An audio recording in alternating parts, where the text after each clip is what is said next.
tal, amigos? Pues ya estamos una vez más en este su programa, donde pues la intención es tratar de transmitir cultura, información, sobre todo esto que se hace en México. A veces creemos que no hay investigación en México y claro que la hay, y de muy alto nivel. Estamos a nivel internacional. Entonces, pues hoy es un honor, un gran gusto tener conmigo a un doctor en neurobiología, neurociencias, el doctor Daniel Martínez Fong. Nos acompaña. Doctor, ¿qué tal? ¿Cómo ¿Qué está? tal, Qué Juan? gusto que esté aquí con nosotros el día de hoy. Muchas gracias por invitarme y darme la oportunidad de transmitir lo que hago ahí al público. Gracias, muchas gracias. Él está en el Departamento de Fisiología, Biofísica y Neurociencias del CIMBESTAF. Del CIMBESTAF, sí, sí. Perfecto, bien, pues bueno, trae unas líneas de investigación verdaderamente interesantes. Entonces, me gustaría ver con qué quiere que platiquemos, qué está haciendo ahorita, cuáles son las tres más importantes líneas. Pues, las tres líneas más importantes son el desarrollo de nanopartículas, si me permiten decirlo, inteligentes entre comillas. Estas nanopartículas son tan pequeñas que miden de 90 a 100 nanómetros, que equivalen a la millonésima parte de 1 milímetro. Ok, wow. A ver, un nano es la millonésima parte De 1 milímetro. Un milímetro lo partimos en 1 millón de pedacitos y ese es un nano. Eso es un nano. Y está trabajando a esa dimensión. A esas dimensiones. Y una célula normal más o menos ha de tener pues unas 5 micras, que son 1000 veces más grande que un nanómetro. Wow. Entonces mi campo es la nanobiotecnología. Okay. Entonces estas nanopartículas es mi principal línea de interés. Son partículas sintéticas diseñadas para que lleven genes terapéuticos a las células que nosotros queramos enviarlos, en este caso a las neuronas dopaminérgicas del sistema nigroestriatal, que son las neuronas que degeneran en el Parkinson. Perfecto. Y entonces esto es lo que se conoce como terapia génica. La terapia génica, desde luego, es cuando se expresa el gen en el modelo animal de la enfermedad, en este caso de Parkinson, pues se trata de remediar el trastorno parkinsoniano de fondo. O sea, no nada más quitar los síntomas, sino regenerar el sistema neuronal que se dañó por la enfermedad. A través de la genética. A través de las expresiones de genes propios que se conocen como genes neurotróficos. Son genes que producen cambios morfológicos, reestructuración, renovación de ese sistema ya dañado. Entonces lo vuelve a regenerar. ¡Wow! Esto suena tan increíble, tan impresionante, tan avanzado, que no sé si me equivoco, me corrige, pero me suena entonces, a lo mejor es muy atrevido, pero estaríamos hablando de regeneración celular entonces. Regeneración neuronal. Neuronal. De células nerviosas, que realmente pues esas no se regeneran, se supone. Hasta donde se sabía, no se regenera. Pero ya desde hace unos 20 años se sabe que ya hay neurogénesis, que neurogénesis es origen de nuevas neuronas a partir de células madres en el cerebro, en ciertas áreas del cerebro. Entonces, cuando se envían los factores adecuados para promover precisamente la neurogénesis, el crecimiento de las terminales axónicas, la reconexión sináptica a los núcleos de interés, pues es lo que se llama la plasticidad sináptica. Y eso pues ya no es novedad, ya es un hecho, digamos. ¿Ya? Ya es un hecho. ¡Wow! A ver, esta noticia sí está fuerte, Sí. Está fuerte. O sea, sobre todo que ya es un hecho. Sí, o sea... ¿podemos regenerar el sistema dopaminérgico en un cerebro? Sí, lo podemos regenerar, sí. Y no nada más yo lo hago, Sí. Eso lo hago aquí en México, ¿verdad? Pero hay gente, competidores en buen nivel, en buena lid, que usan otro sistema de envíos de genes para regenerar el mismo sistema, digamos. Es como un viaje al universo, ¿no? Un viaje donde la nave nanotecnológica, digamos así, esta partícula sintética nanotecnológica, lleva en su viaje al gen que va a ayudar a esa reconexión o célula para regenerarse. Así es, y la analogía es muy buena. Es un viaje al universo, porque el universo es infinito. pero podemos traducirlo al microuniverso, Exacto. que es el microuniverso corporal, ¿verdad? Exacto. Y yo me recuerdo una película ahí hace muchos años que llamaba La Odisea 2011, no recuerdo, Sí, que hacían pequeñitos a unos científicos, sí. los ponían en una jeringa y luego los inyectaban en torrente Y iban en la circulatorio maquinita ahí para... para ir a destruir el tumor, Ajá. ¿verdad? Y en ese caso es lo que se hace. Otra de las líneas de investigación utilizando el mismo sistema de nanopartículas es precisamente para el tratamiento de cáncer. Y esto es más bonito, digamos, en cuanto al envío dirigido de genes. Okay. Porque en el cerebro, pues realmente ahora lo inyectamos las nanopartículas en el sitio donde queremos afectar positivamente. Pero para el cáncer los inyectamos intravenosamente y superan muchas barreras y llegan a las células donde tienen cancerosas que tienen que llegar y hacer su efecto terapéutico. Como en una analogía, como un misil teledirigido, exacto al punto. Eso se llama envío dirigido de genes. Ok, envío dirigido de genes. ¿Con nanopartículas también? Con nanopartículas, porque lo que se hace, digamos, la parte básica que va a hacer el efecto es el gen. Pero el gen no tiene instrucciones para llegar a una célula. Sí, ¿no? Y además el gen viene en un plásmido. El plásmido es una estructura circular de ácido desoxirribonucleico. Y ahí introducimos el gen y otros elementos de regulación transcripcional. Entonces, esos plásmidos deben de ser circulares en la teoría. Pero cuando lo tiene uno en solución, se hacen como marañas. Se empiezan a doblar como una liga. Pero son muchas ligas. Millones de ligas. Entonces se vuelven pues una masa amorfa que no tiene forma de llegar a donde no quisiéramos. Entonces lo que yo hago es usar un polímero que se llama polilisina, es un polímero sintético, y por cargas electrostáticas se unen electrostáticamente y se condensan en nanopartículas de 90 nanómetros. Pero aún así son incapaces de llegar a la célula. Entonces le tengo que poner instrucciones celulares que van codificadas en péptidos pequeños. ¿Es como este fenómeno de afinidad? De afinidad. Entonces lo primero que le pongo es un péptido que tenga afinidad por el receptor que está en la célula. Wow. Y ese receptor tiene que ser específico, porque si no se va a todas las células. Sí, sí. Y además de ser específico, tiene que ser introducido a la misma célula. Cuando se une por afinidad, el ligando con el receptor, entonces se internaliza todo el complejo. Porque una de las reglas es que ese receptor debe de ser susceptible a internalización, que los hay muchísimos. Pero cuando se internaliza, llega a un compartimento que se llama endosoma. Y en el endosoma se empieza a acidificar y destruye todo. Así se destruyen los virus, el virus del SIDA, el virus del herpes, todos los virus se destruyen ahí. Pero los virus desarrollaron un sistema muy bonito para engañar a la célula y salirse del endosoma, que es a través de péptidos fusogénicos, porque fusionan la membrana endosomal. Entonces yo lo que uso es un péptido fusogénico que simule el escape endosomal de los virus.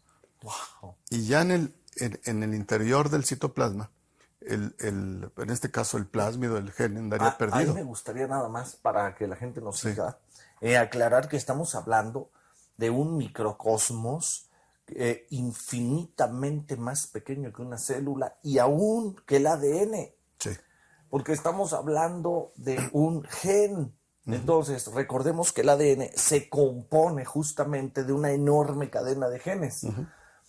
De esa enorme cadena de genes, un eslaboncito de esa cadena es el gen que el doctor está enviando en una navecita espacial microscópica por el torrente sanguíneo. Así. Para que llegue y corrija una célula con cáncer, en el caso del cáncer. Volveremos a las neuronas. A las neuronas. ¿Vamos bien? Sí, perfectamente. Y nada más una cosa más para que nos sigan. Y entonces ahí se envía ese eslabón, debe haber sido estudiado de una manera tremenda, yo creo que años, para entender que va a hacer a lo que se le está mandando. Sí. Y obviamente, pues uno no hace todo. hay conocimiento previo de muchos años que estudian esos mecanismos de cómo funciona ese gen, cuántas bases tiene, todo lo demás, todo lo básico. Y entonces, ese es precisamente lo bonito del conocimiento, que uno se basa en conocimientos previos y empieza uno a utilizarlos para sus propios fines. Exacto. Wow. Y el citoplasma, que es el interior de la célula, es un microuniverso más complejo todavía, porque está lleno de muchos vericuetos, de muchas membranas que se doblan, y entonces, que yo les llamo barreras. ¿Por eso son tan raros como gusanos? Los que... ¿Citoplasmas? No, el citoplasma, si uno corta un citoplasma, ve uno muchas membranas como plegadas. Ah, internas. Internas. Ok, ya. ¿Verdad? Y entonces cuando el gen llega, no sabe dónde está el núcleo. Llega a un microuniverso complejo, lleno de muchos obstáculos, a pesar de que ya evadió el primer obstáculo. Claro. Entonces ahí le ponemos otro péptido que se llama péptido cariofílico. Cariofílico porque tiene afinidad por el carión, que es el núcleo. Ok. Entonces se lleva al plásmido del núcleo y allí se aloja en un compartimento muy especializado que no le permite integrarse al genoma humano. Digo, al genoma del animal y tampoco al humano. Por eso es muy, muy noble nuestro sistema, porque no va a causar mutagénesis insercional.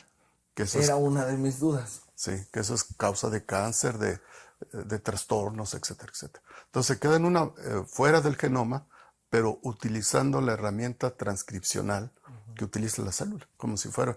El virus hace lo mismo, pero el virus llega a su DNA y se inserta en el genoma. Sí. Entonces ahí está lo peligroso. Y lo empieza a reproducir. Se empieza a reproducir. Claro. Y nosotros nos quedamos afuera. Y ahí utilizamos la maquinaria transcripcional y se hace el RNA mensajero y luego sale el RNA mensajero, sale la proteína, etc. Bien. Entonces ese es un sistema, en realidad es un sistema simple, pero todo lo que hace el sistema es sumamente complejo. Sí, sí, es que las cosas es increíble, pero yo no entiendo algunas cosas tan raras de la ciencia, ¿no? Porque eso a lo que le llama simple, pero cuánto cuesta en esfuerzo de conocimiento, lógica, comprensión, entendimiento. Un caso que me gusta, Einstein. Einstein declaró en medios de comunicación, en entrevistas, que era imposible fracturar el átomo, porque lanzaba una partícula al núcleo, era un protón o un neutrón, pero como tiene protones, pues se desviaba. Y nunca se le ocurrió, hasta que llega Leo Szilard, nunca se le había ocurrido que si quitaba el protón y lanzaba el neutrón, lo habría, y sin energía. Y entonces hoy uno dice, pero era obvio, pero ¿cómo no se le ocurrió, no? Bueno, pues en ese momento, en aquellos años, con tanta experimentación, algo tan simple genera algo tan complejo. Y lo mismo estamos viendo acá. Entonces, dice que hay otros investigadores de buen nivel, también competidores que usan otros medios de transporte, por ejemplo, no nanopartículas. ¿Qué se está usando también? Los virus. Ah, a los virus mismos. A los virus mismos. Pero yo les llamo yo le uso la palabra para mis estudiantes para que comprendan el concepto. No son los virus silvestres. O sea, los silvestres que andan en la calle o que tiene el enfermo y se puede transmitir. No, son virus que yo les digo a mis estudiantes, son virus amansados, que se les empiezan a quitar las propiedades de infección. Y además es una tecnología compleja que no es imposible de abordarla aquí. Sí. Pero en pocas palabras, todo lo que se hace es para amansar el virus. ¿Qué quiere decir esto? Que nada más se dejan los elementos necesarios para que hagan lo que hagan las nanopartículas que hacemos. De hecho, nosotros le copiamos la estrategia a los virus, porque esos tienen millones de años de antigüedad, de evolución. Y entonces, pero el defecto de ellos es que llega el gen de viral. En este caso, pues es el gen terapéutico. O sea, lo que hicieron fue sacaron al conductor y dejaron el vehículo del virus. Y además del vehículo, las dos partes que se requieren para que vaya y se integre al genoma. Si no, no funciona. Ah, okay. Al genoma del hospedero, en este caso un humano, una rata, lo que se use. Y el problema es que cuando ya llega y se inserta, pues hay mutagénesis. Y una de las mutagénesis más peligrosas en los virus, sobre todo el virus del SIDA, es la activación de protoncogenes, que vuelven a causar cáncer. Sí. Yo recuerdo cuando fui en una ocasión a visitar a mi colaboradora en París, a la doctora Patricia Forges, me presentó al doctor Christian Kespach. Presenté mi seminario y me dice, oye, hubieras venido hace 5 años. Dice, porque nosotros, bueno, no nosotros, nosotros sabemos que alguien transfectar es enviar un gen para matar células cancerosas de colon, un tumor de colon. Y utilizó el virus de la leucemia de Maloney, que es muy bueno como para enviar cosas. Y dice, ¿y qué crees? Dice, se alivió el paciente del virus del... ¡Wow! Pero desarrolló una leucemia. ¡Oh! No sé si me lo dijo de broma, pero creo que sí, ya lo vi en la literatura y sí está documentado. Es que es un problema, ¿no? Actualmente las protocélulas o Sí. células madre, ¿no? Sí. Las protocélulas que podrían aplicarse en diabetes, en el páncreas.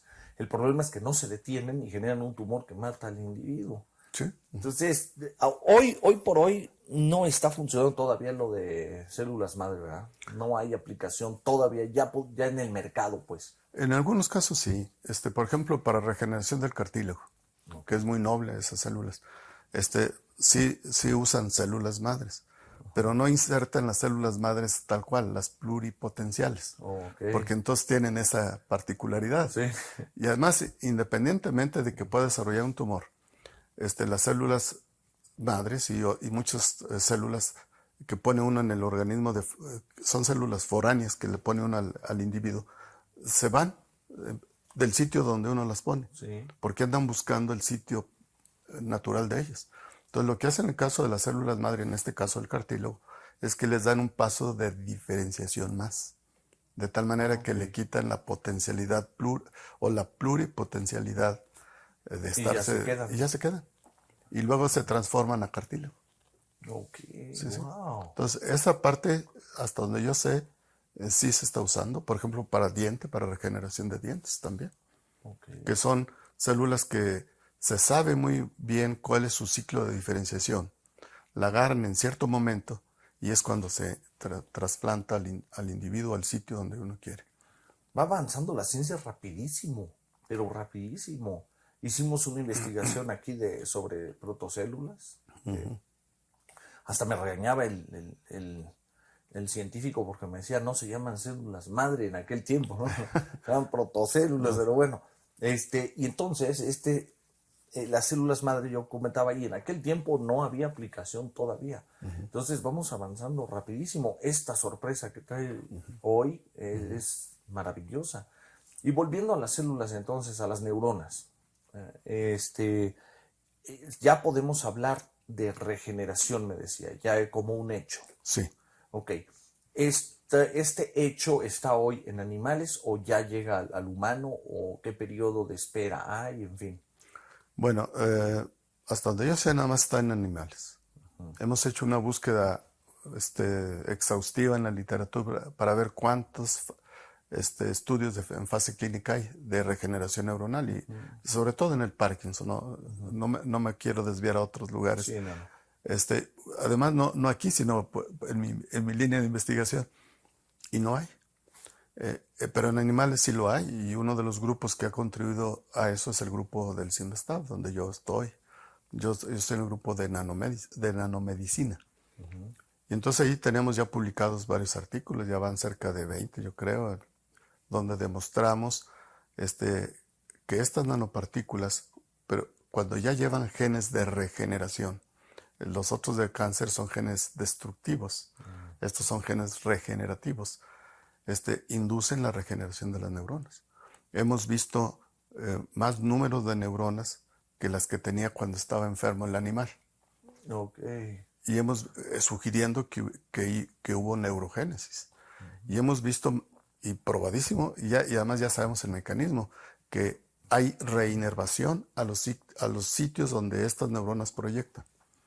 Y eso ya lo tenemos demostrado muy bien. Es una maravilla. Sí, es una maravilla. Qué bárbaro. Pero, ¿y cómo? O sea, yo digo que sí, porque Yo ya había perdido el asombro de estas nanopartículas porque como son diario y diario las vemos. Pues sí. Pero reflexionando así es una maravilla realmente.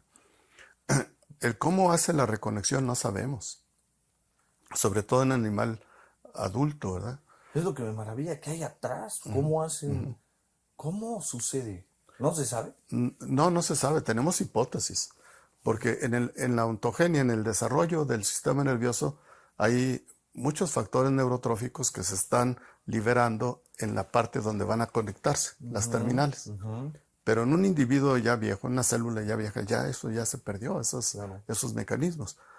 Entonces pensamos que como nosotros ponemos el gen en neuronas supervivientes, ese es el único detalle que debe de haber, que debe de haber un sustrato neuronal mínimo.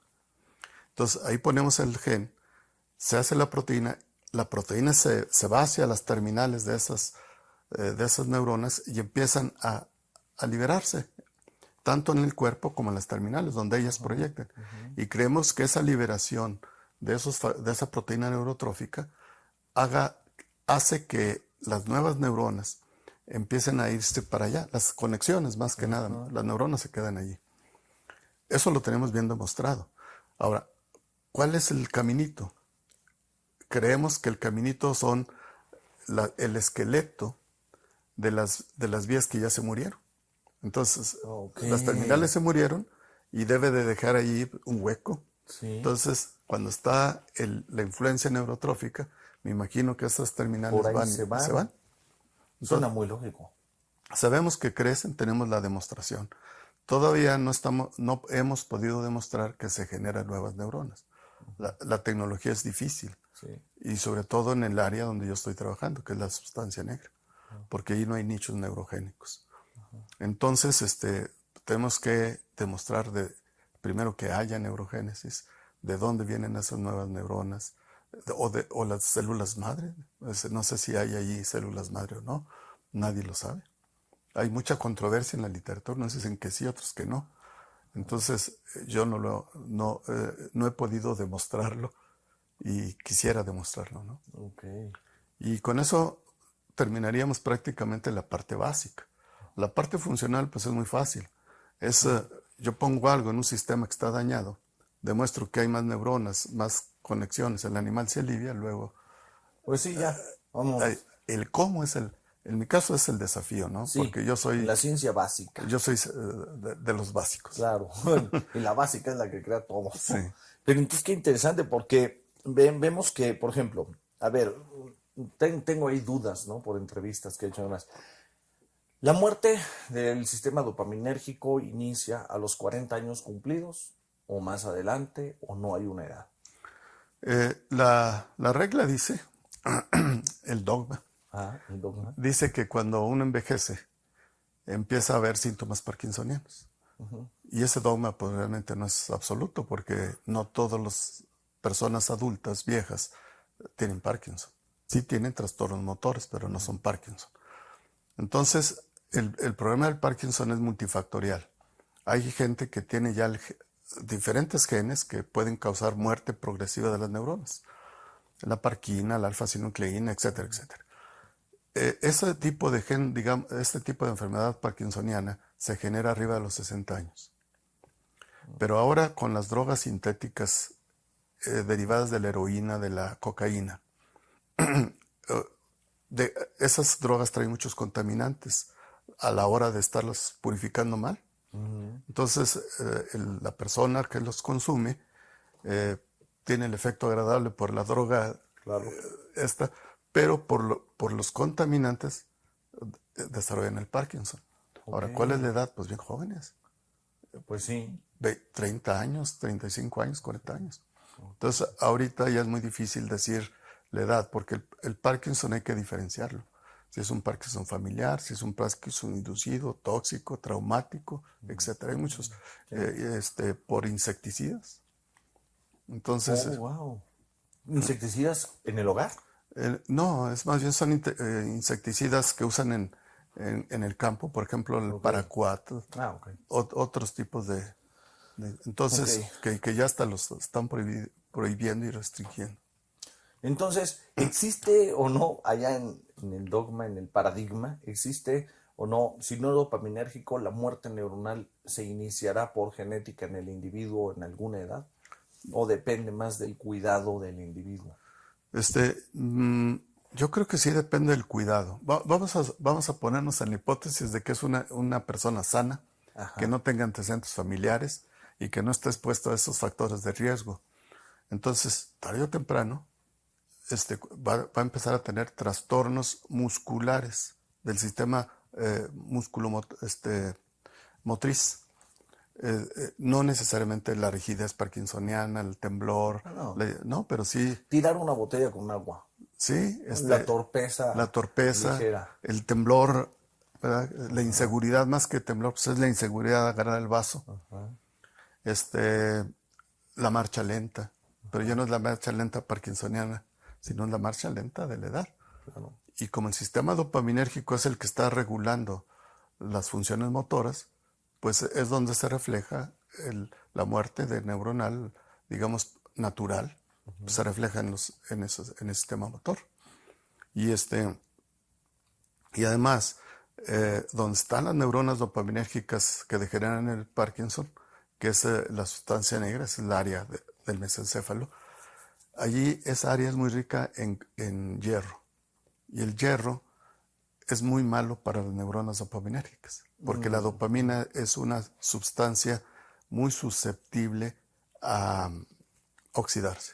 Y con el hierro se hace la reacción de Fenton, se oxida, forma quinonas y esto mata a la neurona. Entonces, de manera natural. Ahora, si uno le exagera, con todo lo que ya hablé, ¿verdad? De factores, pues claro. Eso se acelera. Ok. Entonces, decía usted de las sustancias derivadas, por ejemplo, cocaína, heroína, ¿no? Pero éxtasis, por ejemplo, metanfetaminas, el cristal, ¿todo acaba golpeando o no? Yo desconozco de las otras sustancias porque no desconozco el proceso de purificación. ¿Qué es lo que? Ahí vienen los contaminantes. Okay. De hecho, uno de los contaminantes que se aisló es el que se llama MPTP. No voy a decir el nombre porque nunca me lo he aprendido. Perfecto, sí, no importa. Y luego es muy difícil, pero con la abreviatura basta. Entonces, ese compuesto es un compuesto muy tóxico. De hecho, el investigador que lo aisló era un estadounidense y demostró que podía producir Parkinson. Resulta que acabó parkinsoniano, porque ese es muy liposoluble, se absorbe por la piel, ¿sí? O por la vía olfatoria. Estaba pesando, no tenía esas precauciones y terminó parkinsoniano. Eso dice la historia. Wow. Al menos es la que yo cuento a mis alumnos cuando les doy la clase. Interesante. Entonces, es el proceso de purificación, los contaminantes. Desconozco los otros, y sé que las metanfetaminas causan una liberación masiva de neurotransmisores, en este caso dopamina, serotonina, etc.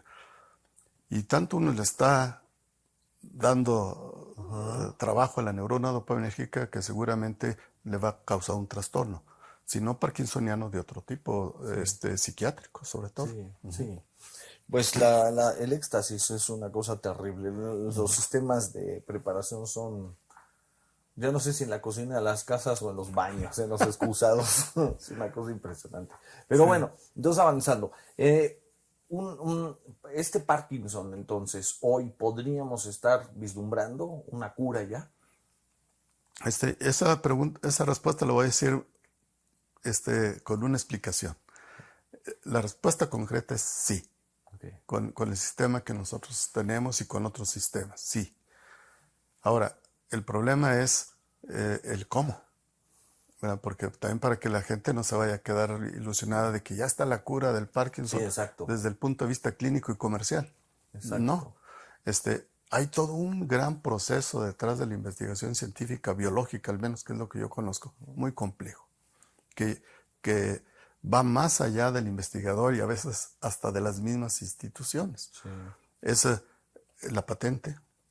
De hecho, nosotros tenemos una patente internacional de este desarrollo que la acaban de otorgar al principio de este año. Pero viene el mantenimiento de la patente. Todo cuesta en dólares. las inscripciones. Y luego, aparte de todo eso, las inscripciones en los países de uno quiere afectarlos comercialmente, ¿verdad? Y luego, aparte de eso, pues si ya lo tenemos, la inversión hecha, ahora hay que vender la patente. Y generalmente las farmacéuticas mexicanas y del mundo, no nada más las mexicanas, no les atrae ese hecho. Y no les atrae ese hecho porque van a invertir mucho dinero en las siguientes fases que nosotros ya no podemos hacer como investigadores. Nosotros, de 9 fases, nosotros vamos en la fase 6, que es haber terminado y demostrado la prueba de principio en el animal. La fase 7 es certificarla con una compañía que se llama Organización de Investigación por Contrato. Las siglas en inglés es CRO. Y ahí estamos hablando, lo único que hace la compañía es reproducir lo que uno hace, pero no el efecto, nada más el producto y demostrar que no es tóxico para el humano. Y eso ya los costos se van elevando a los miles de millones de dólares, o a los cientos de millones de dólares, perdón, cientos, para no exagerarle. Sí. Pero ya una vez que la CRO dijo, ya está libre de peligro, ahora hay que ponerlo en la clínica en fase 1, fase 2 y fase 3, que sería la fase 7, 8 y 9. Entonces ahí ya los costos ya se van al infinito. Entonces la compañía farmacéutica le encantaría tener el producto al menos pasado la fase 7, que es la fase 6, que es la CRO, para no invertirle tanto dinero. Porque siempre hay el factor riesgo. Uno dice, el animal funcionó, sí, pero ese animal no es un parkinsoniano natural. Tú le indujiste el Parkinson con un fármaco, es el MPTP o otro tóxico. Y un paciente en forma natural no se le indujo el Parkinson de esa manera, lo desarrolló. Entonces siempre hay el factor de riesgo que ponderan mucho las compañías. Entonces, ¿qué tal si yo invierto esto y luego no me va a dar ganancia? Exacto, que no funcione. Ni siquiera me va a dar mi inversión. Exacto. Entonces ahí requerimos, como los programas de televisión que le llaman sharks, tiburones, Sí. que sepan, emprendedores que cuando vayan con el inversionista en 5 minutos lo convencen de que tiene que invertir capital de riesgo. Y yo, en este caso, pues no estoy preparado para eso. En el CIEMDASTAB o en otras instituciones mexicanas para la alta tecnología o la innovación tecnológica de vanguardia, de este tipo, de nanobiotecnología, pues es muy difícil. Porque el emprendedor tiene que saber la base de esto y traducirlo de tal manera que el comprador o el inversionista le entienda. Sí, y se anime. Si me mandan a mí, le doy una conferencia de 5 horas, una plática de 5 horas. Claro, pero y lo no va desanimo. enfocada a lo que le importa, ¿no? Así es. Qué cosa más tremenda. Ahora, para ir cerrando por el doctor.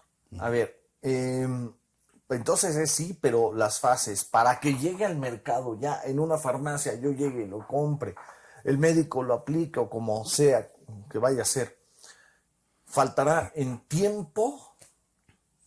No se puede saber porque depende de la inversión, ¿verdad? Sí, depende de la inversión.